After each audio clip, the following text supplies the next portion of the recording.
E o Hernanes, estão dizendo aí que já há um namorinho do Hernanes. Se ele viesse, ele ia mudar um pouquinho, digamos assim, o peso do São Paulo dentro de campo. E em relação ao São Paulo, pegando até o Hernanes, saindo o negócio, se der certo não é fácil, o Hernanes no São Paulo, o Hernanes em qualquer lugar é sensacional. Para o São Paulo, mais ainda, ele foi fundamental na permanência do São Paulo até um final de temporada melhor do que se imaginava da equipe do Dorival Júnior ano passado e evidentemente fez muita falta ao São Paulo, vai fazer falta ainda a qualquer equipe, o Hernanes no futebol brasileiro. Será que você pensou? Seria uma coisa importante, né? Fala a verdade. Sim. Além de tudo, além do cérebro, né? Porque não é só o futebol. Ele traz cérebro também, né? Porque é um cara inteligente, boa liderança, boas palavras. É o cara que qualquer grupo pode ter. É o bom líder, né? É aquele que ajuda os outros.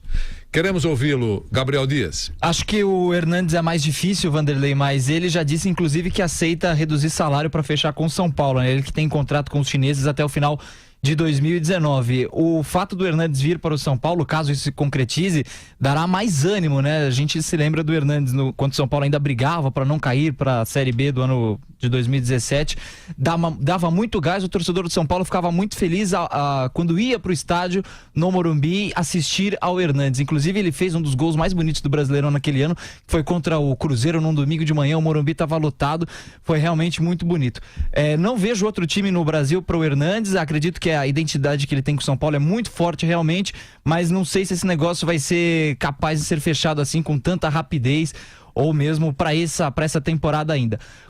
O São Paulo precisa se ajeitar, já contratou o Pablo, é uma boa contratação, né? Boa contratação, e tá muita gente comparando que, olha, quando o São Paulo começou a tentar se ajeitar, aquela coisa toda, recuando alguns anos do tempo, começou com um artilheiro, com o fabuloso, o Luiz Fabiano. Sim. É isso? Luiz Fabiano, e aí a coisa foi se ajeitando. É loucura traçar uma comparação, um paralelo. Puxa vida, começa com um atacante, depois vai ajeitando a coisa, começa com alguém que coloca a bola para dentro. O que você pensa, Mauro? Assim, o Pablo eu acho muito bom jogador, Vanderlei. Eu gostaria de ver o Pablo no meu time, embora entenda que pela característica técnica, tática do Filipão, o Pablo não seria um centroavante que o Filipão gostaria.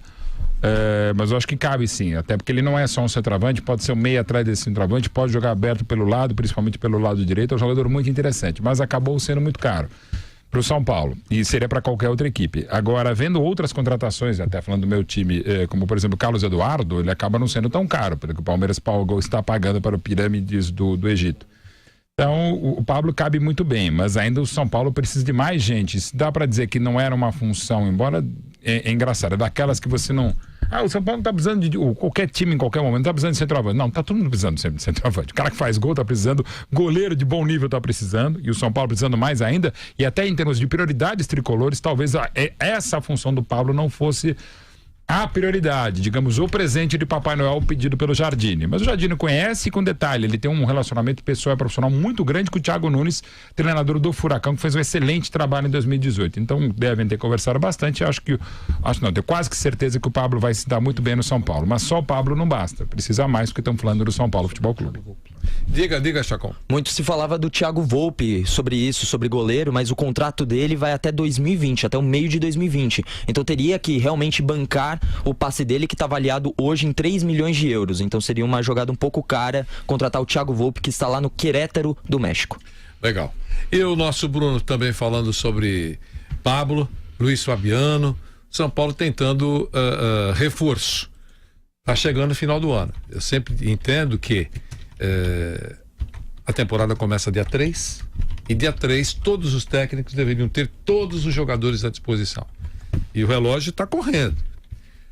Diga, Bruno. O Pablo é um ótimo reforço, mas acho que o problema do São Paulo nesses anos não tem sido nem as contratações, né? O São Paulo tem contratado bastante, o São Paulo tem feito algumas boas contratações. Não acho que eu não considero que o São Paulo nos últimos anos tenha times muito inferiores a outros que ganharam títulos.